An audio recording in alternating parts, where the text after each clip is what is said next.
Hola, buenas tardes. Estamos repitiendo. Bueno, les vamos a dejar con el doctor Barrientos, que va a presentar a nuestro siguiente expositor.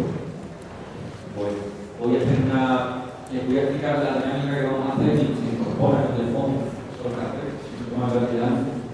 Les voy a explicar la dinámica que vamos a hacer con Pedro Delgado. Como no nos fiamos de los medios telemáticos totalmente, suele fallar videoconferencias y tal. Muy bien. Yo lo que le pediría a Eduardo Vergara es que grabara su exposición. Haga una exposición de 10 minutos, pero al mismo tiempo lo tenemos aquí en directo.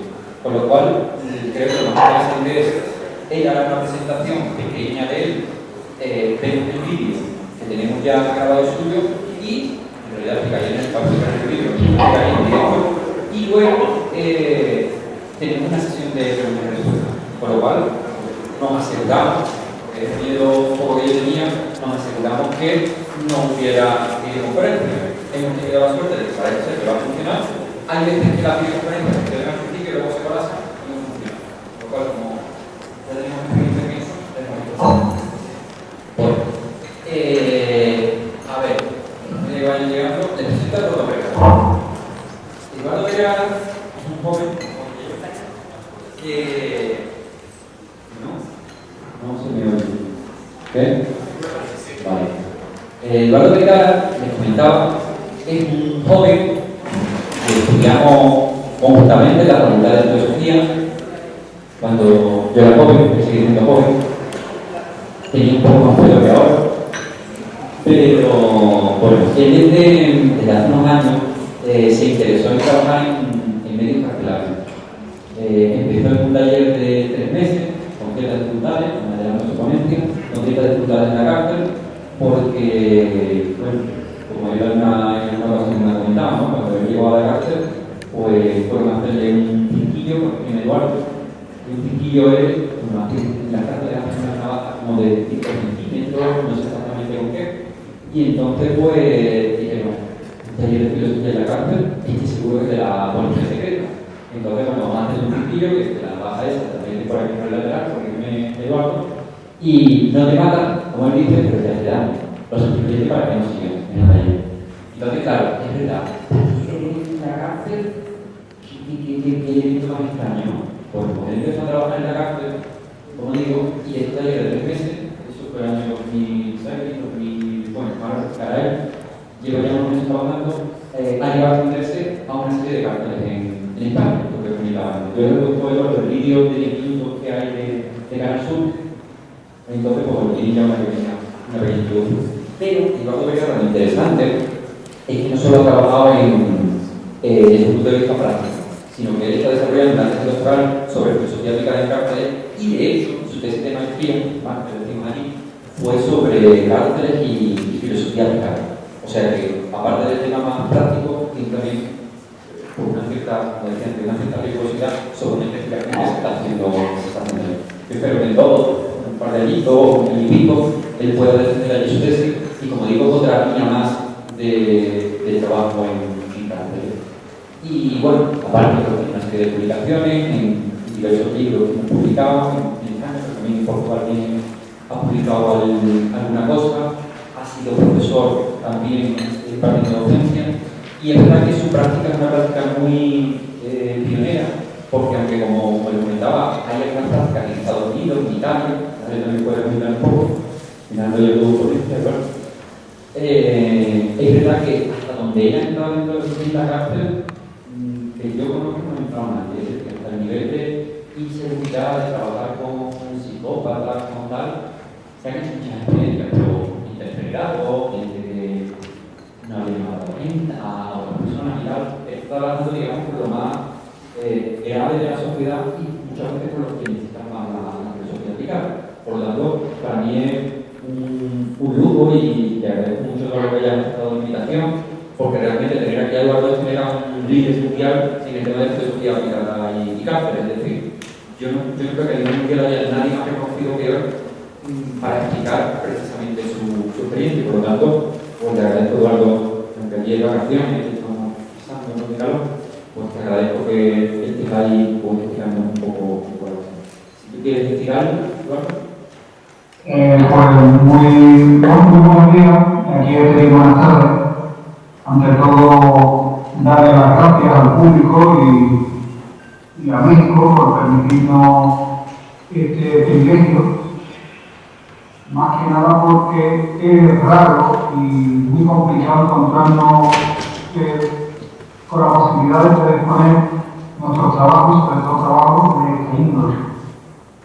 Y nada, como bien ha adelantado mi amigo, compañero y maestro, José Barrientos, pues no es un trabajo fácil, es un trabajo donde día a día tienes que aprender y por suerte hoy pues llevamos un ritmo muy bueno de trabajo con unos resultados muy positivos de las mismas sesiones que evalúan nuestra función y día a día van viendo cómo esto es necesario y aporta un nuevo campo de visión para que las personas que se encuentran recluidas lleven a cabo lo que el sistema penitenciario español dictamina, que es la reinserción y la reeducación. Espero que comprendan que el vídeo lo hemos tenido que hacer con una cámara de teléfono móvil porque no tenía yo cámara y espero que tenga la calidad que se exige para estos acontecimientos. Sin más, muchas gracias. Cualquier pregunta, estoy dispuesto y abierto a responder. Muchas gracias.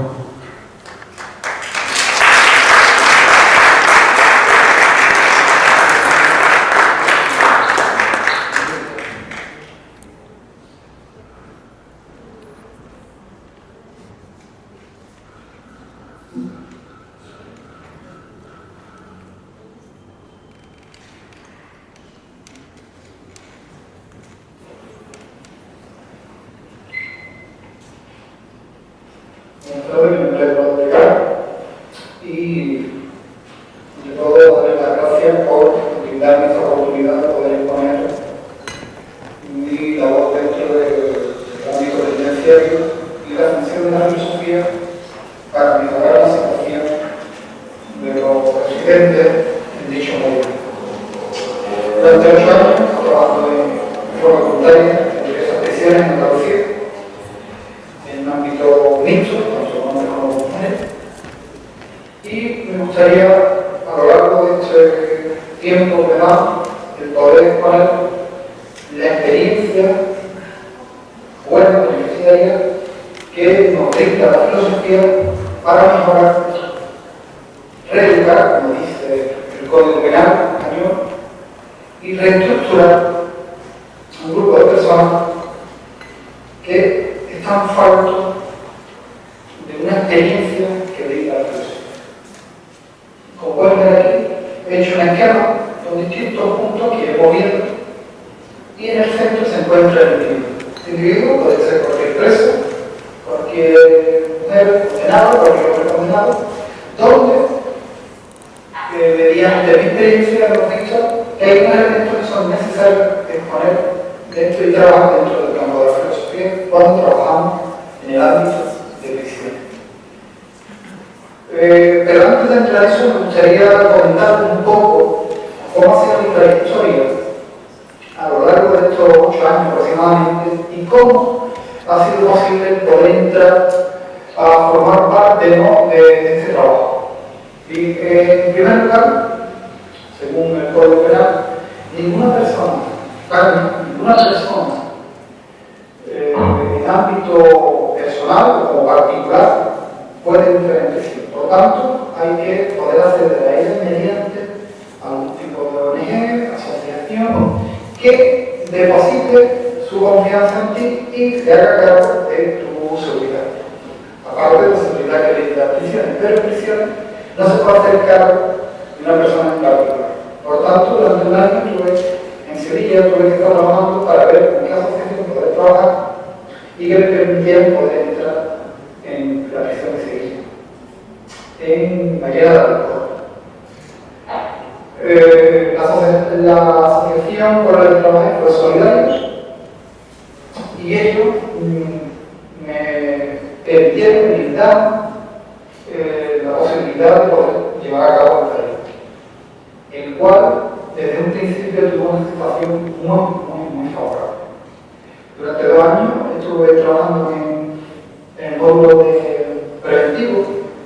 Es un módulo irregular porque no tiene una continuidad de alumnos, todos los alumnos entran en preventivo, todos los cursos entran en preventivo, y están esperando que se abra el juicio para decidir si son culpables o inocentes, si tienen que pasar cumplimiento o no. Entonces nos encontramos con la primera prueba de fuego. ¿Cómo llevar a cabo un taller donde sabes que no va a tener una continuidad de los mismos alumnos? Siempre va a tener alumnos, pero no siempre los mismos. Por lo tanto, hay que trabajar con una especie de bucle, con una temática que no aburra al que está continuamente o lleva más tiempo en el taller y que sea fácil para la persona que entra. Durante estos años estuve viendo los pormenores que te vas encontrando y qué es lo que te solicita el recurso. Posiblemente, desde un punto de vista prejuicioso, la idea que tiene uno es la libertad. Y en cierta medida la libertad no es un tema principal, tal como lo podemos entender dentro de prisión. Nosotros pensamos que una persona que está en la cárcel lo primero que está buscando son el derecho. Y en un porcentaje considerable no es tal la realidad. Muchos consideran que son más libres dentro de la prisión que fuera. Lo veremos. Después de estos años, con una aceptación más favorable, me piden que empiece a trabajar en cumplimiento. Cumplimiento es nuestro código cuando ya ha salido la sentencia y que la persona tiene que dar 2, 3, 4, 5, 6, 7 años en prisión y tiene un módulo. Hay módulo de respeto, módulo de educación y se me pasa a un módulo de educación. Un módulo de educación, en el caso de Sevilla, donde tiene la biblioteca, que es donde se empieza a impartir el taller y las personas que están allí, pues, se están preparando para sacarse estudios primarios, estudios secundarios e incluso universitarios. Pero tuvo para la aceptación del taller que personas de otros módulos solicitaron el poder entrar en dicho taller. Viendo que a lo largo del trabajo continuo, de la explicación filosófica, de la reflexión filosófica, su vida es novedad. Un caso, por ejemplo, de un individuo que pasaba del primer grado a segundo grado porque siempre estaba peleando. La forma de desfogar su perjuicio, su miedo, su ansiedad, era peleándose con otra persona. Aquí en el taller, esta persona cambia. Ya no se pelea, ya no va a primer grado, e incluso los propios funcionarios se asombran y me dicen ¿qué es lo que has hecho para que esta persona que no dejaba de salir y entrar en primer grado, que agitamiento de y la respuesta en una aplicación de la frónesis, de la filosofía práctica, de cómo la reflexión de algunos asuntos nos hace modificar nuestras conductas, modificar nuestra forma de ver las experiencias y a raíz de poder trabajar en la seguí trabajando en prisión en Mariana del Alcor, que era de hombre, son 3 prisiones en una, estamental,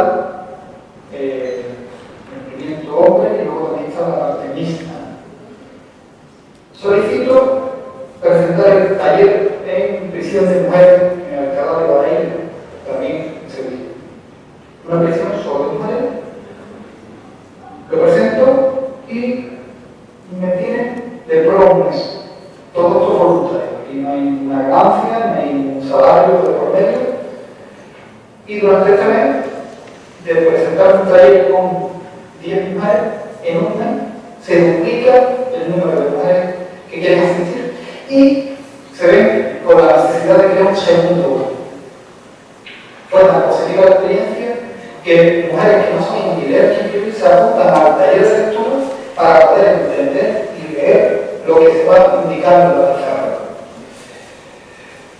Fíjense ustedes que, ¿cómo es posible que hagan preguntas que personas sin una formación académica, posiblemente muchas de ellas en estudios primarios terminados, ¿Cómo es posible que entre en este campo, en la filosofía?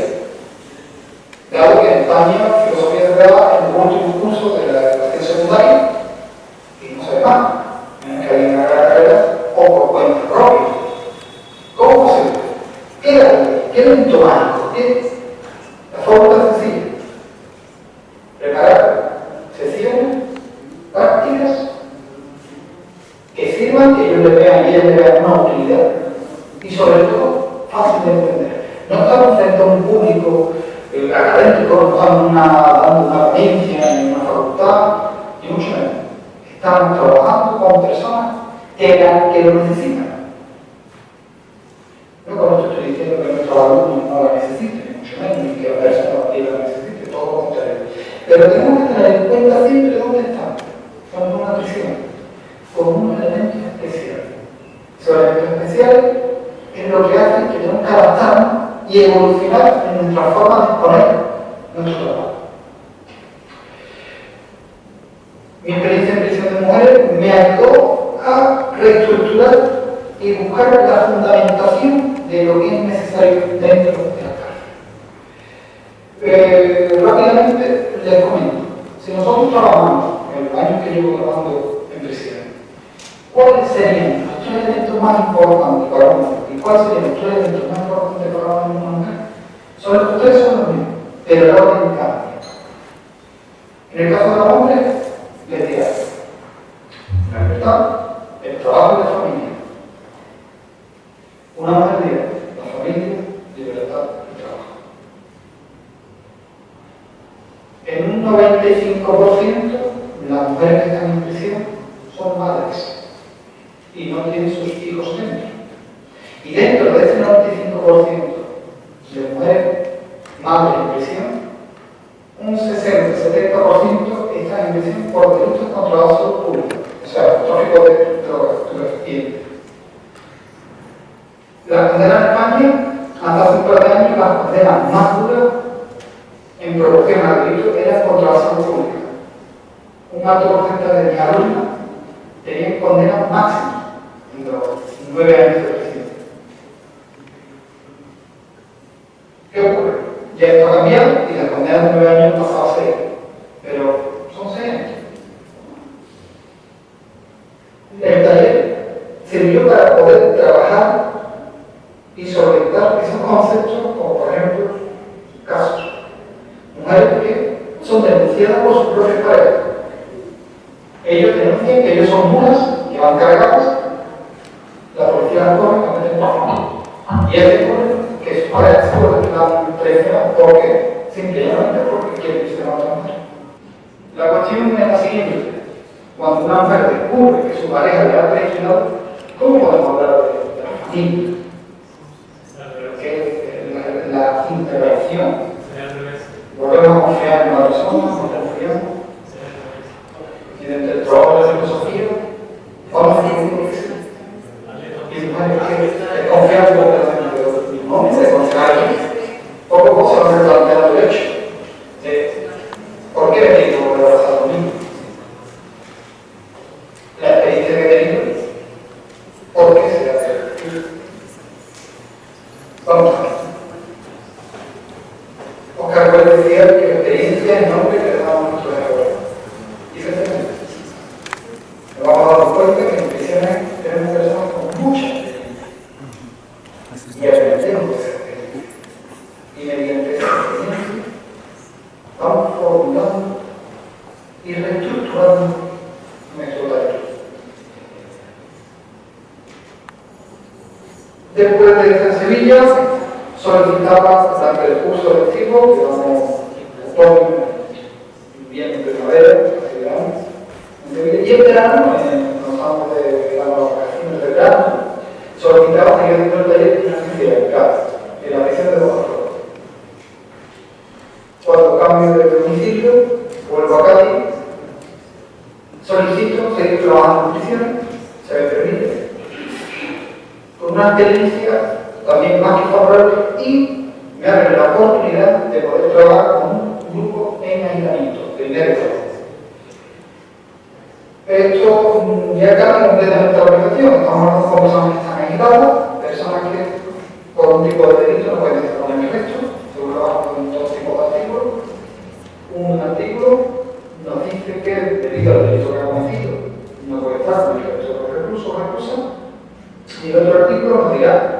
que son personas que no se adaptan a la vida dentro del régimen penitenciario y para evitar problemas para el individuo o para la comunidad reclusa se excluye, se deja de lado. Por lo tanto, fíjense que estamos trabajando con personas que si ya las prisiones son esos lugares que están fuera de... Yo considero, lo denomino por el término anglosajón, los outsiders, fuera de, aquellos que están fuera de. Piensen que dentro de la prisión se está fuera de también. O sea, si ya estoy alejado de la prisión, estoy más alejado. Trabajar con aislamiento cambia nuevamente la forma de percepción y cómo trabaja a personas que, por el tipo de delito o por su capacidad o percepción de lo que le rodea, tiene que estar aislado de un resto. La experiencia está además ha sido positiva, que han considerado que el taller tiene que ser terapéutico. Eso significa que ocurra lo que ocurra, o estén castigados por una mala conducta, tienen que ir sí o sí al taller. ¿Qué ocurre? Que para ello, para una persona de aislamiento, no hay ninguna actividad, encontrarse con este tipo de taller es un cambio. Un cambio más que favorable. Es más, piensa en lo siguiente: si yo no tengo nada que ver algo, pues salgo porque no tengo nada.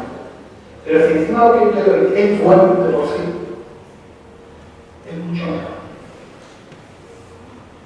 Y cambia. Y eso se ve, y te lo dicen los educadores, te lo dicen los trabajadores sociales, te lo dicen los psicólogos, te lo dicen los propios funcionarios. Lo que está diciendo es bueno.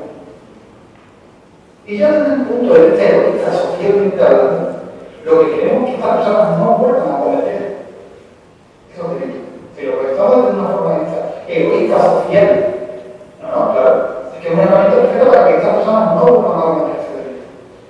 Desde mi punto de vista, yo no hablo ya del ámbito egoísta, hablo de la necesidad de que personas puedan tener nuevas oportunidades. Pero ya no es una oportunidad en un trabajo, sino que ellos vean que se puede cambiar. Como simple y llanamente ganas de querer. Y mediante la filosofía práctica se llega a eso. Pues como ya les comento, a día de hoy, en prisión de Botafuego, trabajo con varios módulos, uno de ellos de aislamiento, unos resultados muy positivos, con una mejora considerable. Personas que tenían partes, desaparecen esos partes, ya no son continuos. Y esto es beneficioso. Beneficioso para todos. Beneficioso para todos. Bien, ¿cómo sería la dinámica del trabajo? Piensen ustedes que, como ya he indicado, trabajamos con personas que no tienen una formación académica, pero eso no significa que no entiendan lo que se está exponiendo. Yo suelo gustar mucho analizar un dibujo de cualquiera, y mediante ese dibujo se va a aplicar.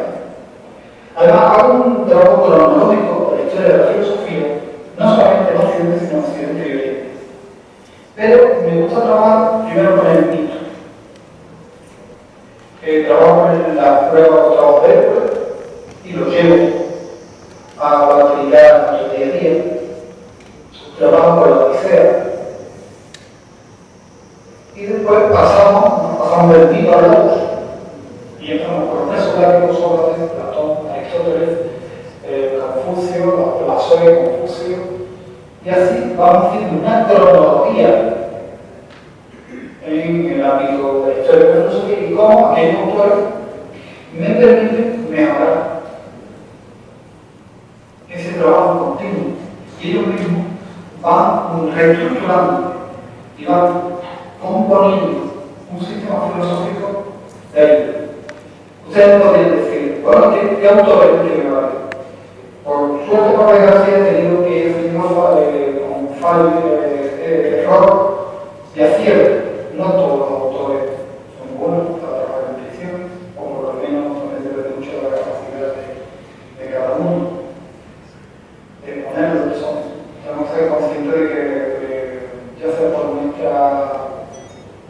evolución, por nuestra tendencia, hacia donde miramos, pues tenemos autores que son más afines a nosotros o menos afines. Pero tenemos que ser conscientes de que a lo mejor otro es muy afín para nosotros, para la población que usa no es.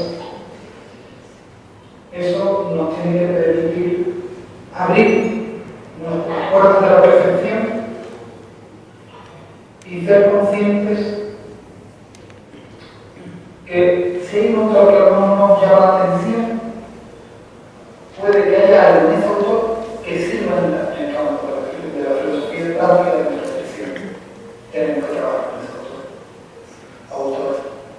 Pero no solamente en el ámbito de la filosofía, de la historia de la filosofía, de los datos, sino incluso en el campo estético. Una experiencia genial que he tenido con ellos, trabajando con Mangal, el autor de la plancha autónoma, y cómo hacemos esa comparación de que hacemos un símil entre la población reclusa y esa plancha en claves. Piensen que el ser humano es una plancha. Tiene una función simple, pero para que lo vean, muchas veces lo simple ayuda mucho más profundo. Tenemos esa función. Tenemos muchas otras, pero nuestra función es para la sociedad, para que todos seamos iguales, que todo el mundo tiene plancha. El que delinque, pues el que tiene clavos. Y su función no es igual. Cuando nosotros vemos a Mangal, no hay. Porque estamos viendo que posiblemente yo sea esa plancha. Pero no solamente el recurso. Yo he llegado años trabajando en nutrición, como funcionario, como policía, como gente del cuerpo de autoridad. Y uno llega siempre a la conclusión que la comparto, y puede que no esté más a favor de lo que voy a decir, pero por mi experiencia creo que hay un alto porcentaje de realidad. Lo voy a decir que la única diferencia entre el que está dentro de prisión y el que está fuera es que el que está fuera no lo. Descartes decía que un país, cuanto mayor tenga ese país normas, más pervertidas. Cuantas más reglas hay, más posibilidad tenemos de romperlas. Lo que hoy puede ser delito mañana y lo que hoy no es mañana sí. Por tanto, ¿qué ocurre si delitos como los delitos contra la salud pública dejan de ser delitos? Si en nuestras prisiones están overbooking, superpobladas, deja de estar. Estamos hablando de que, por ejemplo, la población, la capacidad que tiene la prisión de Botafogo, que es una prisión modelo de alta seguridad, es de 1.800 individuos y tiene 1.750. Pero es que hay un alto porcentaje que son contra por tráfico de droga. Si la droga, y ya estamos hablando de drogas fuertes, estamos hablando de cocaína, estamos hablando de borrachín, ¿qué pasaría si se legaliza, por ejemplo? ¿Qué haríamos con esas personas? ¿Ya no tienen prescripción? ¿O sí? Esas son las cosas que nos plantean. Esos son ámbitos que se plantean. Yo cometo un delito contra la sociedad y la sociedad responde. Lo correcto, porque se me ha establecido que esto está mal.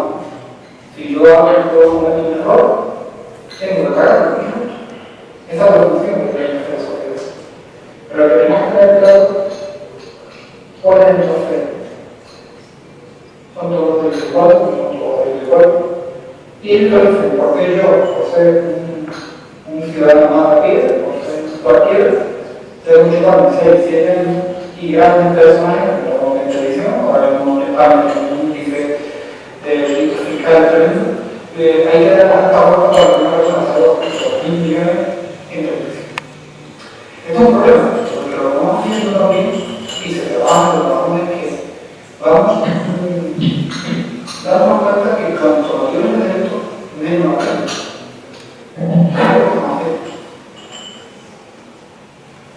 Son cosas que tendríamos que reflexionar y estar atentos, ¿no? Y alerta hacia dónde vamos dirigiendo.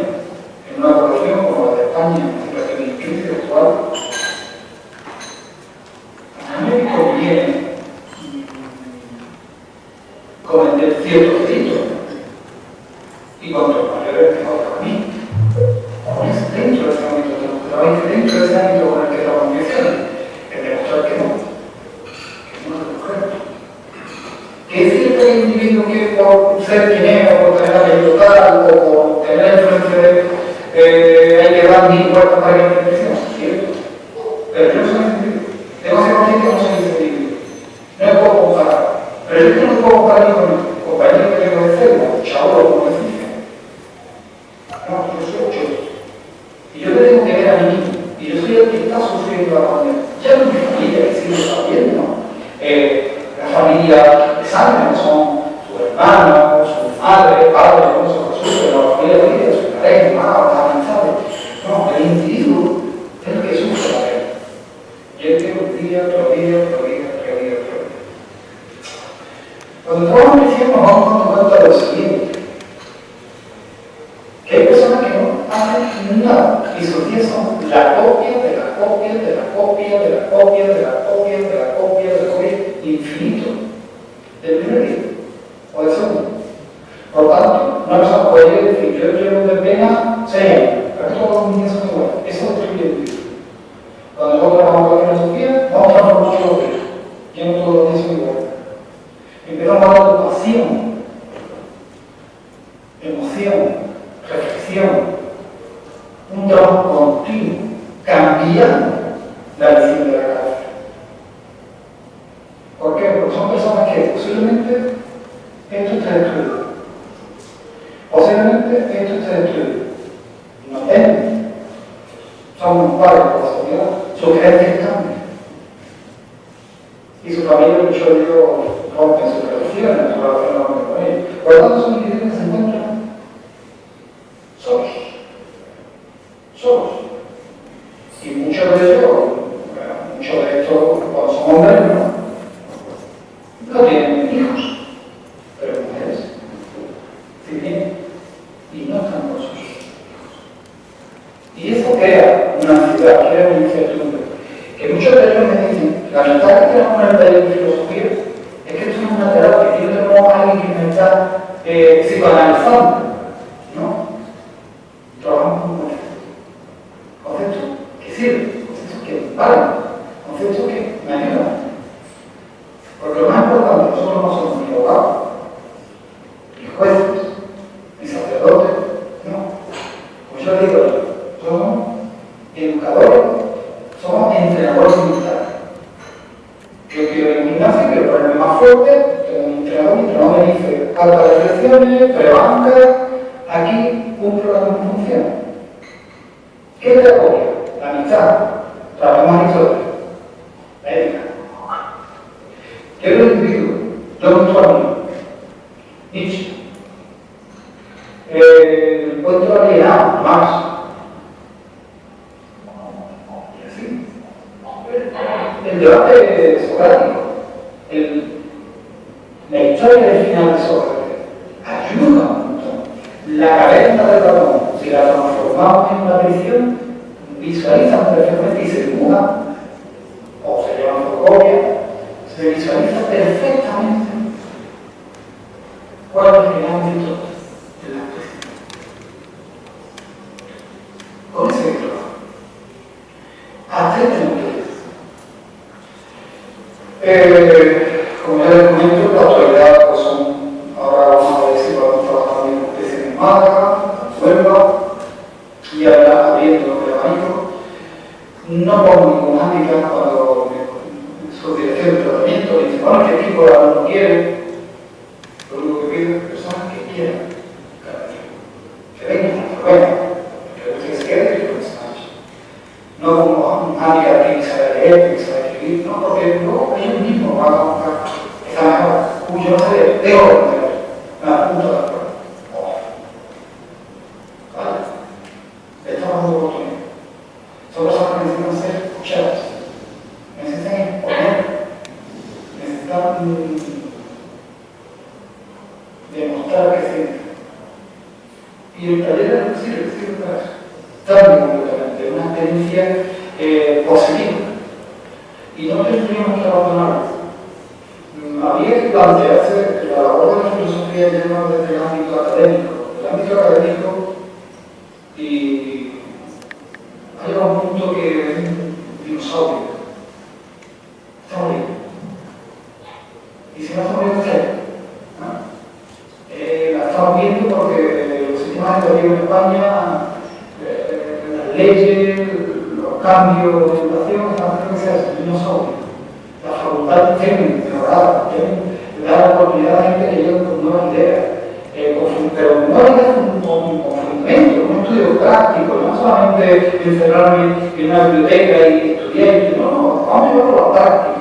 Y yo, no critico y totalmente de acuerdo de personas que quieran y defiendan la filosofía académica, maravilloso, pero que también hay más. Vamos a quedarnos solamente en eso, vamos más. Y sobre todo cuando estamos viendo que funciona. Hay una fundamentación. Cuando defendemos al individuo, ya John Stuart habla, John Stuart entra dentro de este campo. Muchas veces cuando hablamos de prisiones, pensamos por pero John Stuart quiere hablar. Su libro, de la libertad, habla sobre esto. Habla sobre cosas, sobre elementos que en España se están sufriendo ahora. Y ella lo comenta en el siglo XIX. Por eso es tan importante. Y sobre todo creer. Soy de la idea de que si alguien quiere estudiar un biólogo, quiere estudiar tiburones, tienes que ponerte el traje y meterte dentro de la agua y ver los tiburones. Tú puedes estudiar los tiburones con vídeo, con libros, con esquemas, pero hacerlo en un tiburón de verdad, o vínculo. Tienes que entrar.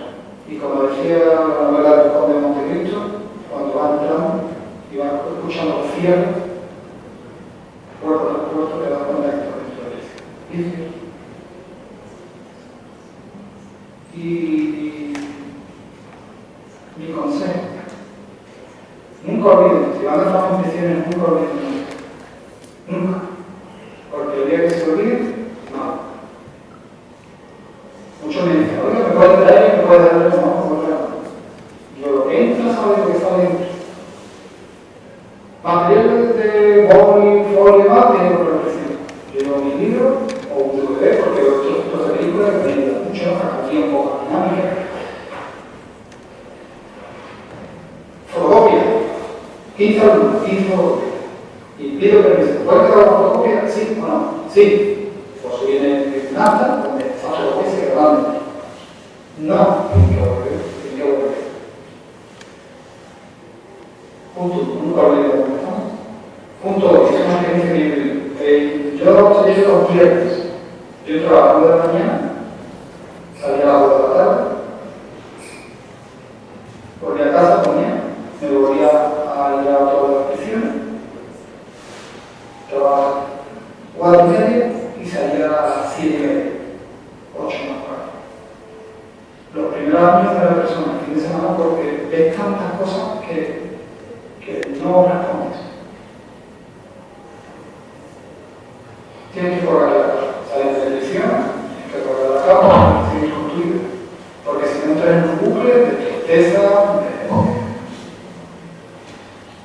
de preguntarte por qué esto es así, por qué esto no es así. Y no tienes que olvidarte, estás trabajando con persona y ellos no pueden ver mal. Porque si esto es mal, no se responde, no vale, vale. Esto es como el que va. Quiero que mi gente me pegue. Y la persona que va a injertar el pelo tiene un mismo corte de pelo que tiene ahora mismo. Y dice, bueno, no, esto funciona o no funciona. No, tienes que ir fuerte. Tienes que ver positivo. Tienes que ver capaz. Porque vas a hacer ruido de eso. Para que ellos apoyen y sigan para adelante. Y ya, ¿no? Sí. Esta es la labor. No olviden dónde están. Por favor, cuando salgan de prisión, hagan su apunte y demás, vuelven a la cama, hacen con su vida y ya están el próximo día. Estudien, trabajen, que es mi pasión. Y que si no trabajan sobre eso. Pero luego que cumplir. Si tienen miedo, déjenlo. No pueden cumplir en prisión. El día se vuelve. Y se encontrarán con situaciones de decir, ¿qué hago yo aquí? Se lo veía como diciendo, no olvide dónde está. No tenga miedo, no olvide dónde está. Sé fuerte y no dudes nunca de tu trabajo. Nunca. Si dudas de él, a otra cosa. En cierta medida, esto de la labor de la filosofía en prisiones, podríamos hablar de muchas cosas, podríamos hablar de ejercicios que se realizan, de labor, los cambios que surgen, también hechos de pastores, pero bueno, eso es importante, es importante. Luego descubre con el tiempo que los individuos con los que se encuentran en distintas cárceles son la violencia, pero el mismo te va a encontrar el que quiere ponerlo todo, te va a encontrar el que no habla, te va a encontrar el que lo pone en duda, el seguidor aférrimo. Y cuando ya otro 4 años llevando, siempre salen los mismos errores, no cambian. Y lo más importante, siempre tenganlo presente, es que al final lo que cuenta es esto. Eso es lo que una sonrisa. Y lo más gratificante, ya no es que cobre o deje de cobrar, que tenga un sueldo, deje de tener, de no tenga. Lo más importante es cuando una persona te dice que te gracias. Lo importante es que ya estamos deseando, ya no te estás yendo avanzando, sino que ya estamos deseando que venga la semana que viene. Eso es lo importante. Eso es realmente lo importante.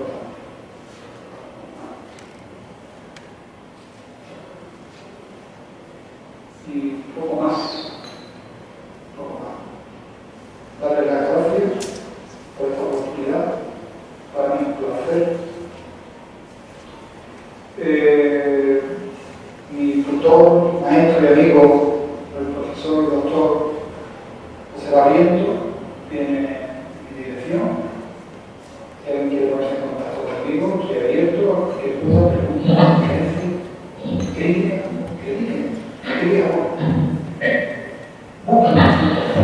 Eso me dará hacer más fuerte, pero lo demás no creo en la verdad absoluta.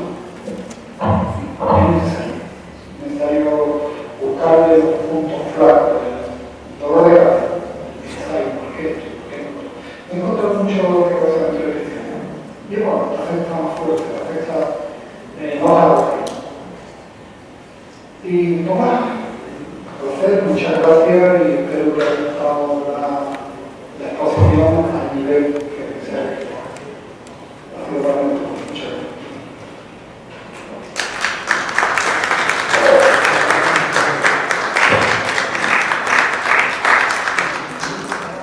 Bueno, en algunos momentos, encima de que somos andaluces, no sé si se ha entendido.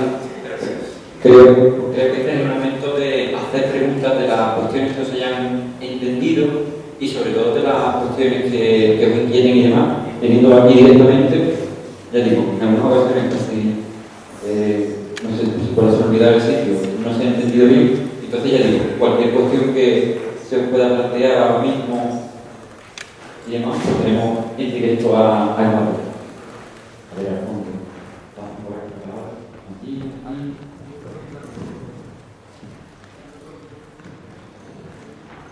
Me perdí un poquito donde dijo el que consejo, en una parte donde dice que daba un consejo que nunca nos olvidamos de dónde estábamos, y ahí como que me perdí ganas de entender bien cuál era el consejo, para que no estaba. Que se escucha muy mal ahí de relación. ¿Me puedes situar un Sí, poco? yo te la hago. Dicen que se perdieron un poco cuando dice que el consejo que hace que nunca hay que olvidar dónde se está, es decir, que es en la cárcel. Entonces, como por aquí se escuchaba también regular el vídeo, si podríamos ampliar por ahí la idea. De acuerdo. Gracias por la pregunta, le comento. Cuando digo que no hay que olvidarse de dónde se está, le voy a poner un ejemplo. Imagínese usted que usted trabaja con corredores, ¿no? Y empieza a acostumbrarse a trabajar con estos leones y empieza a perderle el miedo. Cuando le pierde el miedo, posiblemente baje su estado de alarma. ¿Qué ocurre? Que posiblemente usted sufra el ataque de alguno de esos leones. Si esto lo llama una afición, lo podemos traducir de la siguiente manera. Imagínese usted que crea un vínculo con su alumno y uno de esos alumnos le pide que por favor que le traiga un libro o que le da un libro a usted para que usted se lo lea a un familiar que esté fuera. ¿Qué ocurre? Que puede, no siempre, pero imagínese que usted coge ese libro y lo lleva fuera. Y ese libro lleva, por ejemplo, dentro del hogar o un paquete. ¿Qué ocurre? Que en España, por ejemplo, no sé cómo será en México, y disculpen mi ignorancia, en España cualquier delito que se cometa dentro del recinto de prisión se culpa el doble del tiempo. Por tanto, una buena acción que usted ha querido cometer, que usted ha querido llevar a cabo, pues se convierte en un delito y por supuesto la afecta y cumple usted condena. Porque nadie va a entender que se la hace en favor, no. Por eso muchas veces algo que tiene eso, por favor, no olviden nunca dónde están. Porque alguien les puede parecer que una persona correcta y buena y puede que esté utilizándola para poder sacar algo o para hacer algún tipo de delito. Por eso muchas veces es interesante nunca olvidar dónde están. No sé si he contestado claramente la cuestión.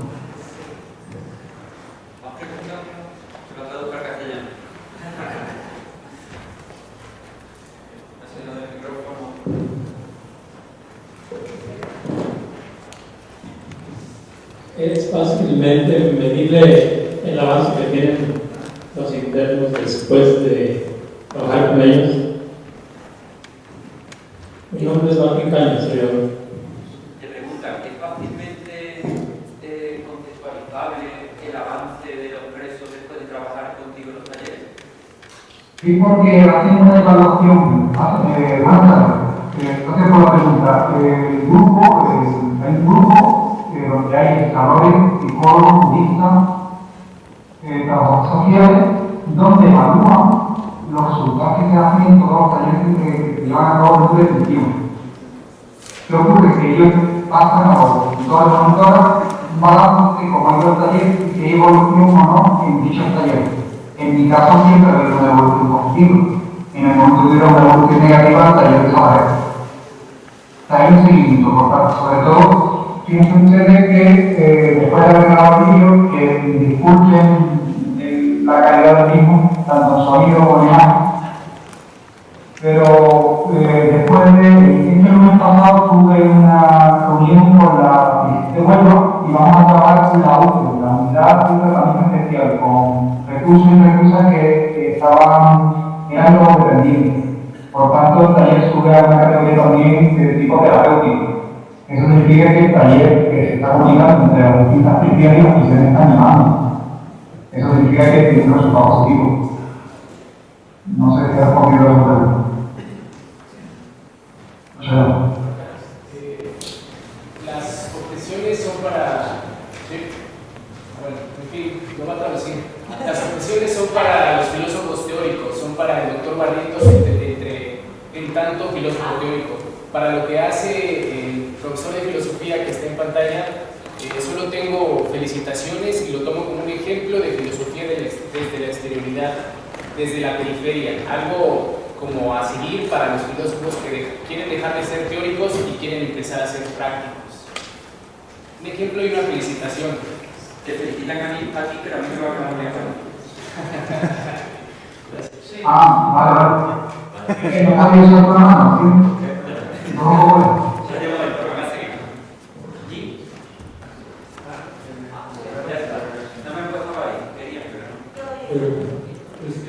Bueno, felicitaciones al maestro Eduardo. Yo lo que pude observar del primer video es una clase tradicional. No veo mucha interlocución con los estudiantes. ¿Qué ocurre cuando alguien pide atención personalizada? Cuando a lo mejor ahí puede ser más práctica la orientación filosófica, sí ocurre como ocurre.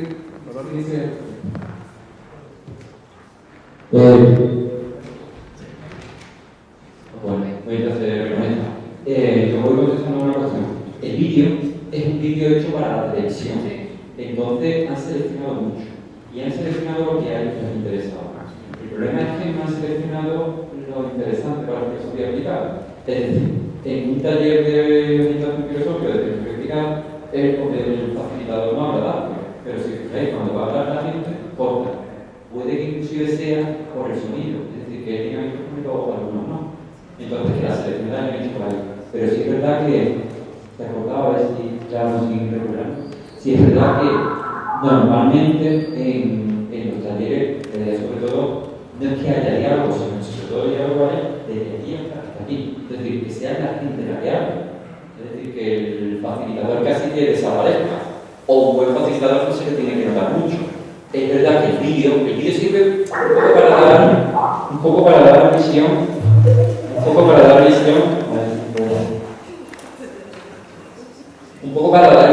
visión general. Vale, un poco para dar visión general, pero desde luego no es lo que se hace en los talleres, y eso Eduardo lo ha dicho una vez. Esto sirve como un poco de difusión, pero realmente en el taller lo que se plantea es la frase y es la gente la que va hablando. Y es fundamental, pero no es esto lo que realmente se está haciendo en el taller. Eduardo, te comento, espérate que está moviendo el volumen. Mientras yo. No, está ahí debajo. Que Eduardo, ¿me oyes? Que comentaban que se veía en el vídeo de Canal Sur que quizá mucha intervención pública, es lo que también comentaba. Quizás han seleccionado demasiado que han seleccionado aquí, pero que en un taller no es que haya diálogo, sino sobre todo son los que hablan. Entonces, lo que les planteaba un principio, lo que yo les planteaba era que, bueno, un vídeo está hecho como está hecho, pero normalmente no refleja la realidad. Y luego lo que sí se preguntaba, como hay un sentido, es cuando se pasa al ambiente individual, ¿no? Cuando hay un interés por lo individual, qué es lo que se puede hacer por el momento y demás. No sé si parece. Bien, dos puntos. Voy a responder a la primera pregunta, pues vamos a centrarnos en la segunda. Entonces, la primera pregunta, que desgraciadamente todo lo que ustedes ven en el vídeo en cierta medida es mentira, es mentira. ¿Por qué? Porque vimos desgraciadamente que algunos presos aprovecharon las cámaras para comentar cómo es el comportamiento, cuál era su situación. ¿Qué pasa? Que eso se convirtió de repente en un momento de protesta, de quejas que tuvieron que cortar y dijeron que nadie hablara. Y desgraciadamente que yo casi le entendieron gente que estaba en el taller. Y claro, Televisión quería que yo no sé, porque mis alumnos tenían un total de 15 alumnos y Televisión quería que hubiera 30. Me dieron 15, yo ya les expliqué los problemas que podía tener eso, pero pasamos íntimamente de la asistencia y lo ocurrió. Por tanto, en el vídeo se ve como si fuera una clase académica, cuando realmente el taller no es de esa manera. La segunda pregunta, me hablaban de forma individual. Realmente, ¿qué es lo que me quieren, qué es lo que realmente quieren decir con el trabajo individual? ¿Con un recurso solo? Sí. Es que no entiendo la pregunta. ¿La puedes hacer por favor? ¿En qué medida puedes trabajar tú a nivel individual dentro de la cárcel? Cuando te lo piden la justicia. A medida que actualmente no te permite trabajo individual con recursos. Tienes que ser tu parte. No puedes estar solo con recursos. O recursos. No lo atienden. Tiene que ser de forma grupal. E incluso les comento, en una institución en el instituto por 4 alumnos, en la misma, por razones de que fuera terapéutico, que quiero subir de categoría del taller, me quedé con un solo alumno y me dijeron que no podía dar el taller. Conmigo tienen que quedarse 2 personas y de ahí se reúnen. Inclusive en el taller, en una ocasión se quedó con un alumno y no le dejaron hacer el taller. Con uno solo no se puede hacer ahora. Pues para llevar a cabo ese taller. Gracias. Hola, soy Julieta Espejo. Quisiera hacer dos preguntas. La primera, ¿qué hace Eduardo frente a las historias tan fuertes que se escuchan en la cárcel? Porque si bien la filosofía es humana, es tan humana que no tiene todas las respuestas. Y la segunda cuestión es cómo no caer en una especie de paternalismo. Y la tercera que escucho, que me surge a partir de lo que dice de cuando llegan los medios y los presos empiezan a hablar de su situación, me parece que es muy natural que se aprovechen esos espacios cuando además se ha tenido la posibilidad de tener un diálogo con alguien que nos permite seguir razonando y criticando nuestra propia situación. Te resumo un momentito una cosa y ahora te comento, Eduardo. En el vídeo se veía que uno de los momentos que decía Eduardo es que él trabajaba el viernes y a partir del viernes, cuando salía de prisión, él no podía seguir pensando en prisión. Es decir, se acabó con prisión. Porque de hecho los primeros años él trabajaba en prisión, seguía pensando y el fin de semana, y el fin de semana lo destrozaba, por lo cual su idea era, se acaba el viernes el trabajo en prisión y acabo, porque si no me destrozo no puedo seguir trabajando. Que igual no te han enterado, como se escuchaba en el libro, en el planteamiento ese. Entonces, pero ¿qué sostiene? O sea, no es solamente el olvido, me quito los zapatos para entrar a mi casa, sino ¿qué sostiene el alma de Eduardo después de escuchar historias de amores? Sí. Son tres preguntas, ¿verdad? Sí, primera, ¿qué sostiene tu alma después de escuchar situaciones tan complicadas como existen en esta cárcel? ¿Vale? Primera. Segunda, era ¿Cómo no caer en el paternalismo? ¿cómo no caer en el paternalismo? ¿Vale? Con el tema de los presos. Y la vamos primero para la pregunta, ¿vale? Vamos primero para la pregunta. Buenas tardes. Usted me pregunta qué es lo que sostiene mi alma después de escuchar, después de tener la experiencia de la prisión. Yo le contestaría que la propia filosofía. ¿Por qué? Porque buscando dentro de ella las posibles soluciones por los problemas por los que me encuentra, soluciona también mis miedos, mis dudas, mis preguntas, mi dolor. Y sobre todo hay un motor en el juego, el hecho de tener que estar positivo para poder ir la semana siguiente a trabajar con esta persona. Y yo voy dejando poco a poco que este dolor, esa historia me va yendo a mí, llega un momento que digo, señores, yo no puedo firmar estos talleres. No, yo no me quito los zapatos y digo dejarlo, no. Yo puedo mi cama en el sentido de, por un momento yo necesito respirar, porque siempre digo lo mismo, cuando sales de prisión, el volumen del mundo baja, el ritmo del mundo baja, y te vas dando cuenta de las cosas importantes que realmente nos rodean. Pero, ¿qué es lo que me sostiene? Mi estudio filosófico, mi continuo trabajar, y sobre todo que yo no está positivo para trabajar con las personas. No puedo ir negativo, más negativa, ni libre, por favor. Pero pueden que por un tema o no vienen todos los que esa es la primera pregunta. La segunda, por favor. ¿Cómo evitas el paternalismo con respecto a los presos? Porque yo soy muy claro, en el sentido de yo no llego, ustedes tienen que aprender, ustedes tienen que reeducar, no. Señores, vamos a trabajar y vamos a ser realistas. Yo no estoy diciendo que vuestra vida cambie. Yo estoy buscando una razón muy importante que es nuestra forma de razonar, nuestra forma de sentir, pero de una forma que nosotros mismos controlamos. ¿Qué ocurre? Que yo en el paternalismo no creo. ¿Por qué? Porque lo único que hacen entonces es ya lo de la mano. Y eso no es bueno, porque cuando salgan de la prisión se van a encontrar una realidad donde nadie lo lleva a la mano. Hay que ser realistas. Yo he tenido discusiones con ellos en el sentido que me han dicho, usted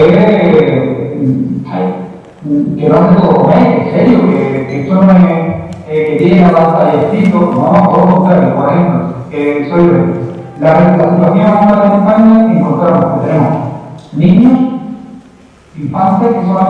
movida al día. En prisión tienen desayuno, almuerzo, cena, tienen económico donde pueden comprar, tienen su cama, tienen su techo, y es necesario que tengan esta forma. Pero cuando están a respirar cosas que es que yo puedo tomar en mi jardín, es que tienen que obviamente un poco más largo. Les digo, sí, ustedes aquí ahora mismo estamos a la carta, pero cuando sacamos fuera, eso a la carta tendría una forma. Yo no estoy diciendo que tenemos un trabajo forzado, costoso, y que tengan que llevar un mono a naranja, no, yo no estoy diciendo nada de eso. Pero simplemente que hay un poquito de recuerdo, porque en oraciones cobramos y hay más, se os da y hay más. Y nos damos cuenta que fuera de estos modos es un trabajo verdaderamente mal. También tenemos que pensar esas cosas. Hay que ser realista y sobre todo cuando hay que decir que no, es no. Y cuando hay que decir que sí, sí. Pero no, ellos vean que nosotros lo hacemos y que todo lo que está bien. No, ni mucho menos. Porque habrá momentos que yo les diga, pues yo paso de obra porque sí. Bueno, ¿cómo que porque no vamos a justificarlo? No vamos a ver por qué está en esta cuestión. Es que yo te digo que me he equivocado. No. Se trata de cualquier voluntad de equivocación. Hay que dejar pasar en el mundo. El paternalismo no es nada en el mundo. Y al tercer mundo,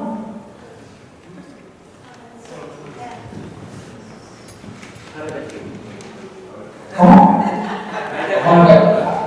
Que haga que haga.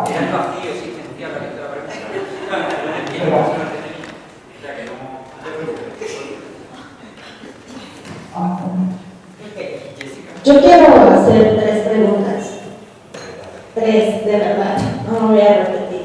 La primera, hasta donde entiendo, él está trabajando solo en distintas cárceles. Entonces quiero preguntarle si tiene en perspectiva formar un equipo de trabajo o cómo podría hacer que su trabajo se duplique, porque pues una persona es muy poco, ¿no?, para todos los beneficios que se están obteniendo.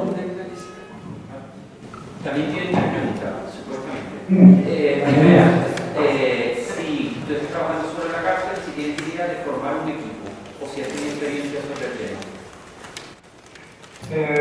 Formar un equipo es una cosa muy interesante, pero para formar un equipo primero tiene que tener una base y tiene que tener una formación previa. ¿Qué ocurre? Que esto es un trabajo que lleva 2 años. Y los equipos de fuera de nuestras fronteras pues, están un poco alejados de lo que es mi forma de trabajo. Por ejemplo, en Alemania, los talleres de filosofía práctica o de educación filosófica dan unos parámetros. Por ejemplo, los presos o reclusos que van al taller no tienen que haber cometido un delito relevante, tienen que tener estudios universitarios o universitarios y tienen que estar en un concepto de tercer grado, o sea, que ya están por la definición. En mi caso, no, en mi caso, tiene gente que haya ocurrido cualquier tipo de delito, por ejemplo, financiamiento, y tengo muchos de mis alumnos que tienen estudios primarios o no tienen, un poquito secundario. ¿Qué ocurre? Que mi formación es mediante trabajo que he hecho fuera de la institución y ensayo y error. ¿El curso no es un poco gente? Por supuesto, pero actualmente poca gente ha llegado a decirme, por favor, hay otra conversación contigo del tiempo, porque no es verdad. Fricción puede tener que hacer un crecimiento de modo, pero cuando se está en la fricción no es verdad. Por tanto, actualmente tengo gente que me ha dicho, hay que trabajar contigo, pero cuando he dicho, vamos hacia adelante, van a saber. Esta sería la única pregunta. No sé si ha entendido que él ha intentado hacer grupo, pero uno, no hay gente, y segundo, trabajar en la cárcel no es agradable, y por lo tanto, al principio le dice, sí, vamos a hacer un grupo, pero cuando él le dice, vamos a la cárcel, ya la gente no quiere, con lo cual, si no hay gente, ¿cómo vas a hacer grupo? La segunda pregunta sería sobre si me puede describir un poco más si él tiene alguna metodología en las sesiones de trabajo. Metodología. Sí, la empezaba mucho bien. La metodología, nosotros trabajamos en distintas fases. Una primera fase, por ejemplo, vamos a trabajar con Thomas Hobbes, ¿no? El elegante. Antes de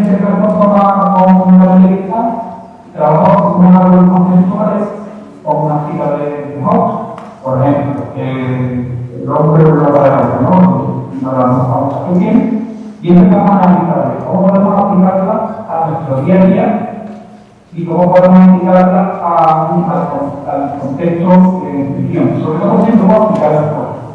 Vamos trabajando sobre ella, ellos van poniendo, van diciendo cuáles son sus puntos de vista, qué elementos dentro de la cita son más importantes, qué elementos se pueden transformar, qué experiencia previa he tenido con esta cita, si he encontrado esta situación, si la puedo llevar a cabo.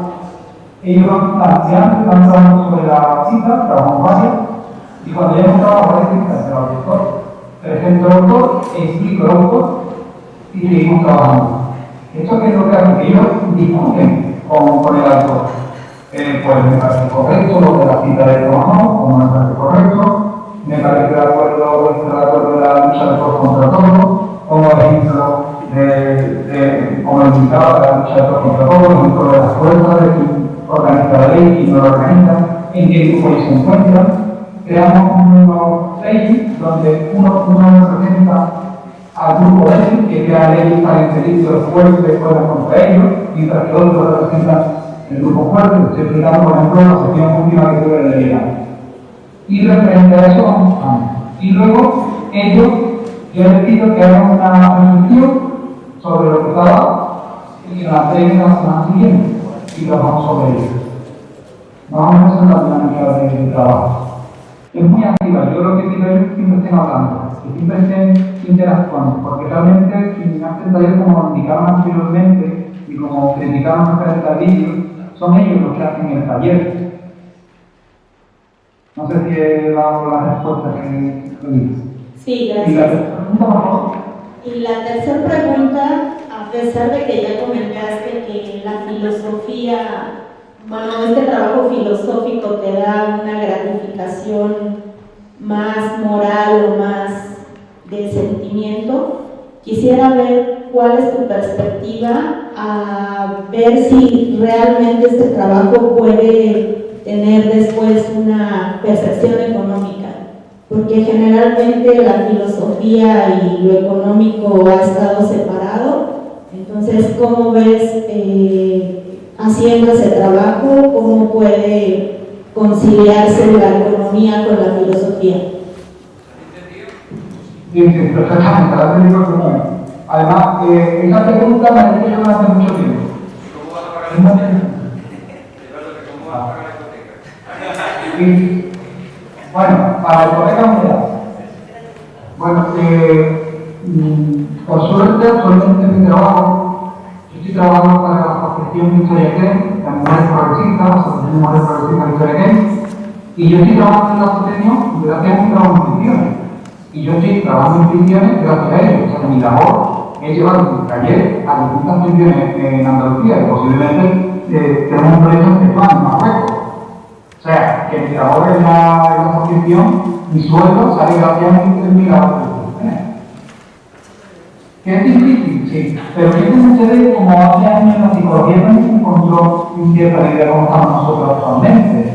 La psicología tuvo que empezar moviéndose, tuvo que empezar luchando, creyendo en lo que ellos hacían, y actualmente tenemos en España psicólogos en todos lados. Se lo digo en serio. Tenemos psicólogos en la sanitaria, tenemos psicólogos en los hospitales, tenemos psicólogos y psicólogas en los colegios, tenemos psicólogos y psicólogas en todas partes. Es más, en mi asociación tenemos psicólogos que atienden a personas que vienen con problemas de violencia de género y demás. O sea, psicólogos y psicólogas tenemos actualmente en todas partes, porque en el filósofo, actualmente la asociación tiene un filósofo, que soy yo, y está trabajando como filosofía en misiones. O sea, que es difícil, pero se puede conseguir. Se puede conseguir. Solo también hay otra cuestión. En España hay la posibilidad de las fundaciones, muchas veces de bancos, y en esas fundaciones hay bastante dinero para hacer proyectos con personas que estén en riesgo de exclusión social, se llama así. Entonces, simplemente presentar un proyecto se paga muy bien. Entonces, pues, es saber un poco integrar, ¿no? Por el caso suyo que está trabajando en la asociación y le paga. ¿Más?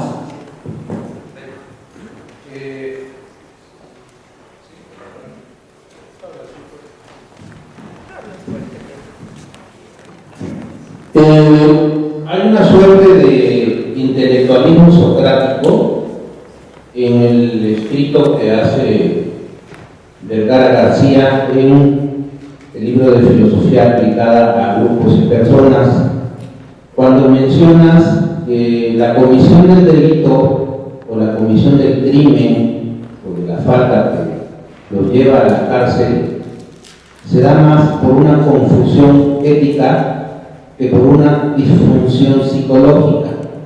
Entonces, a mí me gustaría un poco, si pudieras hablar de eso, porque se me hace algo fundamentalmente filosófico, ¿no? Porque al reducirlo a un asunto de conflicto ético, es una cosa muy relevante, ¿no? Bien, sí. Más o menos creo haber entendido la pregunta. Bien, como usted indica, podríamos verlo en distintos puntos. Le voy a poner un ejemplo. Imagínense que su abuelo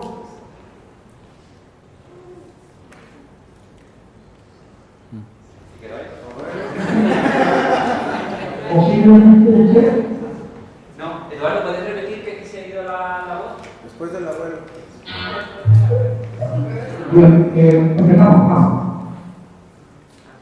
Le comentaba al compañero que me hacía la pregunta desde el punto de vista socrático, del ámbito de lo ético.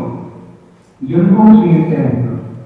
Piense usted que su abuelo era contrabandista, su padre se convierte en narcotraficante, sus hermanos son narcotraficantes, su familia se dedica al tráfico de drogas. Posiblemente usted tiene un alto porcentaje de dedicarse también al tráfico de drogas.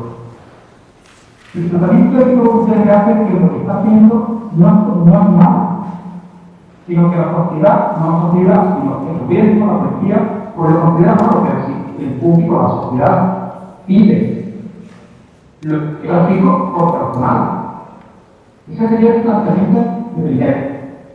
¿Qué ocurre? Que cuando nosotros empezamos a trabajar el tema de, por ejemplo, el tráfico de drogas, y desde el punto de vista de que el conocimiento humano es una cuestión ética, y si nosotros podemos tener conciencia sobre ello, pues empezamos a darnos cuenta que posiblemente la trayectoria que me ha llevado a mí a este tráfico de drogas ha sido una cuestión de imitación. Yo he entrado dentro de este campo porque realmente estaba yo dentro de este campo ya, sin darme cuenta.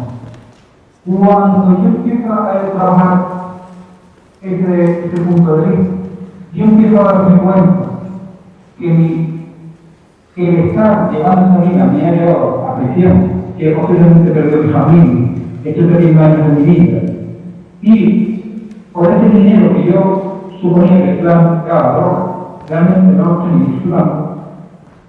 Tanto me ha costado traficar droga. Realmente me hace mejor persona aquello que tengo al lado, o cuando salga de aquí, ese dinero que yo he guardado me va a recuperar el año perdido, porque ya lo he perdido. Los delitos contra la salud pública son los más pesados. Son muchos años. 6 años, 8 años, 9 años, porque ya no vamos a ir solamente el tráfico de drogas, posiblemente son penas que es la segunda, la tercera, la cuarta vez que esa persona está condenada por el tráfico de drogas. Y luego también, desde un punto de vista aristotélico, o la ética del estómago, cuando hablamos de la moralidad y de la importancia de tener algo dinero también, la mayoría de las personas que están, y hablamos de delito contra la salud pública, son personas que están solas y se dan cuenta que no tienen amigos. Cuando empiezan a darse cuenta que por esa vida, por ese ritmo de trabajo que están viendo solos, es muy duro. Es lo que hemos presentado a la compañía. ¿Cómo es posible soportar, no? ¿Cómo es posible que hagamos hablando de tanto dolor? Es que se va a encontrar gente con una incertidumbre dentro del patio, del módulo de prisión, que se empiezan a llorar cuando se dan cuenta que todo se encuentra bien. Y entrar gente que no asuste en el patio, lo tienen en el segundo, porque son traficantes de... y de repente se dan cuenta que no tienen nada. Y no tienen la crítica total, porque yo le hago preguntas, ellos me hacen una pregunta, yo le pongo otra pregunta, y empiezan a reflexionar entre ellos, y de repente llega un momento que descubren y sale de la ropa. Y sale de la cueva. Sale de la cueva, la platatónica y es duro. No sé si es con su pregunta. No sé si he entendido, me hago de traductor, un poco suelto de traductor. Es un poco lo que planteábamos, ¿no? Que muchas veces el visionero lo que ha visto es lo que luego va a hacer. Es decir, como él decía, de abuelos, padres y padres traficantes, hay una alta probabilidad de que el hijo salga traficante. Por lo cual, lo que ellos hacen en la cárcel es precisamente intentar cuestionar a la mente. Que en ocasiones la propia mente se da cuenta porque dice, bueno, lo que yo estoy perdiendo aquí con 20, 30 años en la cárcel y lo que me estoy perdiendo que hay fuera, ¿no? Pero que de hecho el trabajo de la cárcel sería ese, cuestionar a la mente de un momento dado qué es lo que estamos perdiendo o cuáles son las implicaciones de lo que hay. Digo por aquí.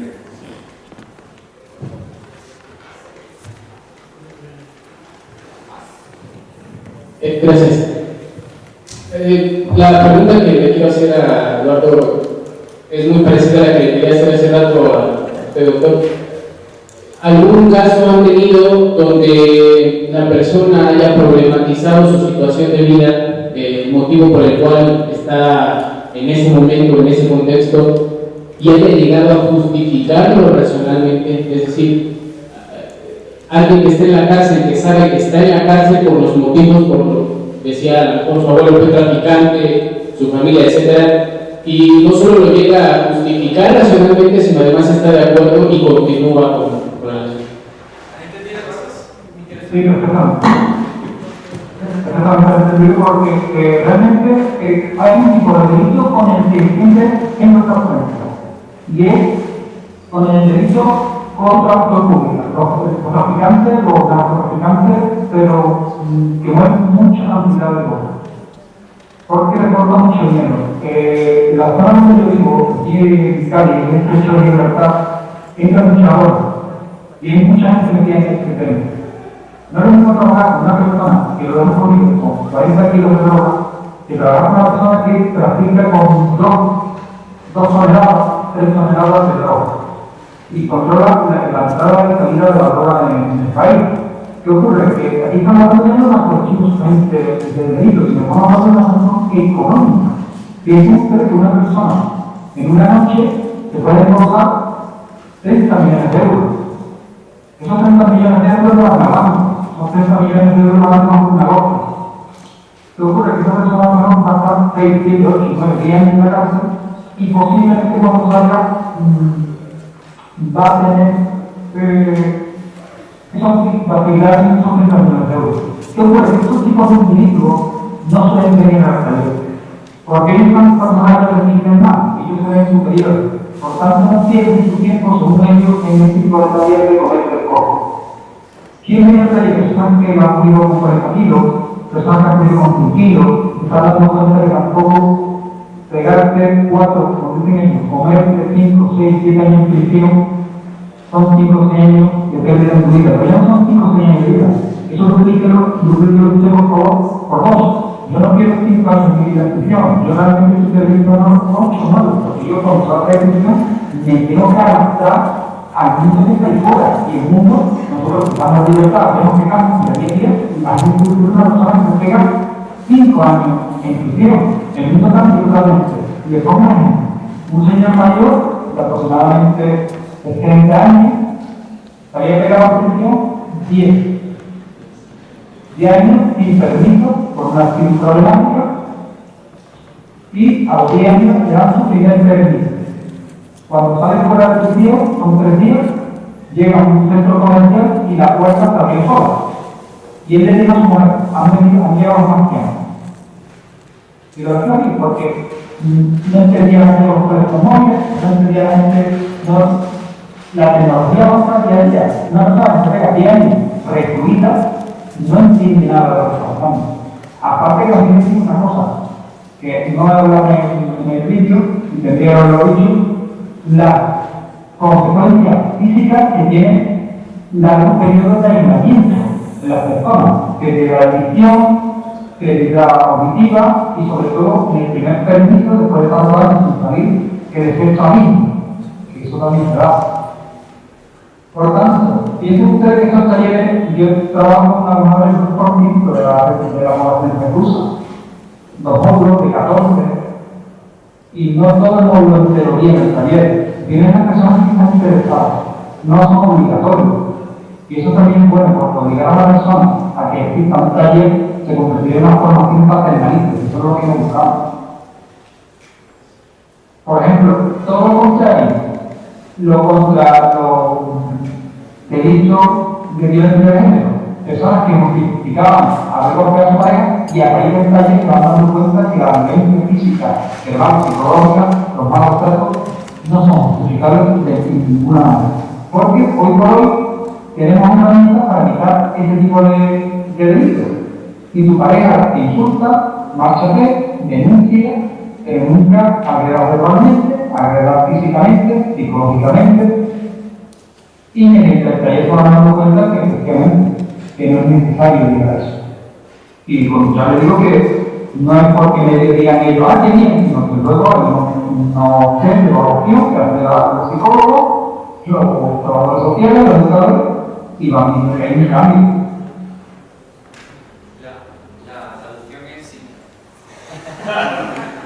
No, a ver, no sé, pues si no se escucha un poco, él dice, los talleres no son obligatorios, por lo tanto no necesariamente se me tiene que presentar el caso, porque llega esa situación de tranquilidad con los ciudadanos, pilla otro taller, es decir, no hay ningún tipo de problema. Pero con el caso sobre todo del mundo narcotraficante, donde tú en una noche sacas 30 millones de euros, 50 millones de dólares, lo metes debajo de una losa, te pilla la policía y ¿qué es lo que pasa? Te tiras 6 años en la cárcel y ahora tú dices, bueno, yo justifico esto, claro que sí, no me merece la pena 6 años en la cárcel por tener una vida en Cancún durante 30 o 40 años. Entonces, hay ningún tipo de cuestionamiento, te merece la pena, pero como él dice, esa gente no te llega directamente a la cárcel.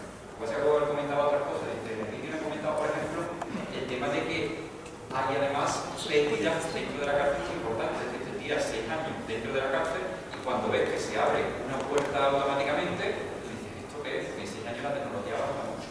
O cambio físico, pérdida de visión, estás en un sitio concentrado a pierde, porque no puede ser pérdida de masa muscular, o sea que hay muchas pérdidas, pero algunas personas te merecen la pena. Y claro, si a lo mejor a ti te dicen, por 5 años en la cárcel, te voy a solucionar la vida cuando tú no tienes estudio y tú no eras nadie ni nada, pues claro que aquí cuestiona la posibilidad, a lo mejor, claro que sí, es importante, un poco lo que es.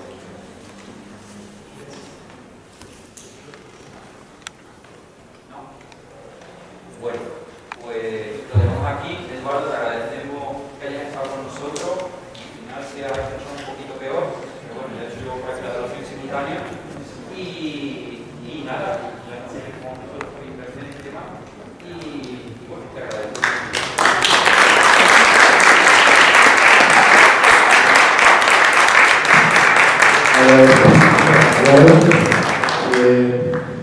Le agradecemos mucho. Esperemos que estés bien allá y pues buena tarde, como ustedes no, buena noche para ver. ¿Quiere una última pregunta? Perdón. En tu experiencia en la cárcel de mujeres, platícame que, aparte de, no sé, filosofía de vida de madres que encontraste ahí, no solamente madres, sino hijas, ¿no? La diferencia que encontraste entre la perspectiva de la mujer y el hombre que están encerrados, ¿qué puedes decirme de eso? Esa es una clásica teoría, ¿no? Diferente cárceles de hombres y mujeres. Una diferencia muy grande. La primera diferencia es que se da en la familia. Piensen ustedes que como ya indicaba en el vídeo, un alto porcentaje son madres que no ven a los hijos, y hay un alto porcentaje, bueno, no en los día a día, pero eso no queda hijos. Y este porcentaje se une en los delitos contra la salud pública, que son unas penas muy largas. Piense usted que tiene un hijo de 4 años y le caen 10 años de condena a usted por droga, por reiteración del delito, 10 años, ese niño tendrá 14 o 18. ¿Qué ocurre? ¿Qué se encuentran estas madres? Que como esa madre tiene que regañar, tiene que indicarle, ¿no? O castigar a estos críos, por estos críos, lo primero que dicen, tú que me vas a contar y tú vas a la cárcel. Por tanto, la familia es un factor muy importante y una gran diferencia entre hombres y mujeres. Esto no significa que los hombres no piensan en sus hijos, que lo piensen, pero como no encontramos un porcentaje tan alto entre hombres y ellos son padres, mientras que claramente la gran mayoría son madres. Y eso es un dato a tener en cuenta. Por ejemplo, no se va a trabajar igual. La familia, en hombres y mujeres, no se va a trabajar igual. En hombres se hablará de la pareja, que hablarán de que están enamorados de alguien, de que si la nutrición es hay los nichos, pues que quiere ir con una chica que hay mordido en la cárcel. En el caso de las mujeres, que se van a hablar de los hijos. Siempre. No hablan de la pareja, no hablan de los padres, hablan de los hijos. Y eso es muy apenas en cuenta. Esa es la gran diferencia de la familia. Ya después, pues, se pueden ver desde otras perspectivas, pero el dato más importante es la familia. Siempre, no es la familia.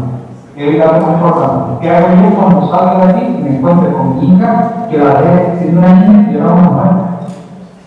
¿Qué hago? ¿Qué hago con mi hijo que cuando yo tenía 10 años yo era un hombre?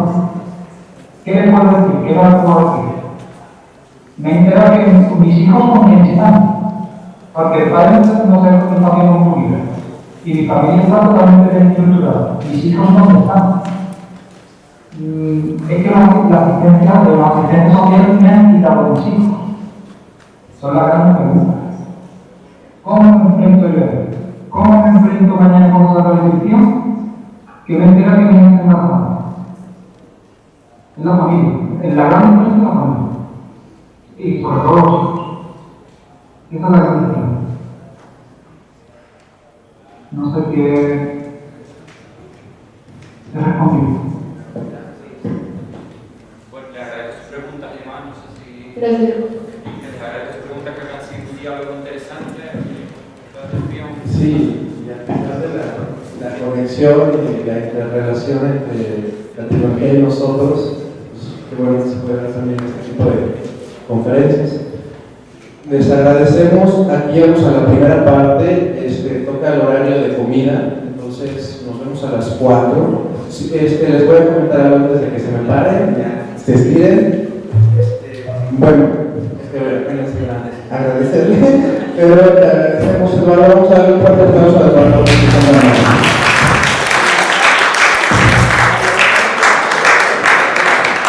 Muchas gracias. Y bueno, y ahora sí, Luna Café es donde damos los cafés filosóficos, está aquí a la vuelta, en Carranza. Entonces, es nuestro patrocinador y nos dio una cortesía de café americano, por su cortesía de café americano, un café americano. Lamentablemente abren como hasta las 5, pero pueden ir, incluso ellos abren hasta las 5, hasta las 3 de la mañana. Entonces, también los esperamos. A las 4 de la tarde ya llegó nuestro ponente de la siguiente. Entonces, les agradezco mucho.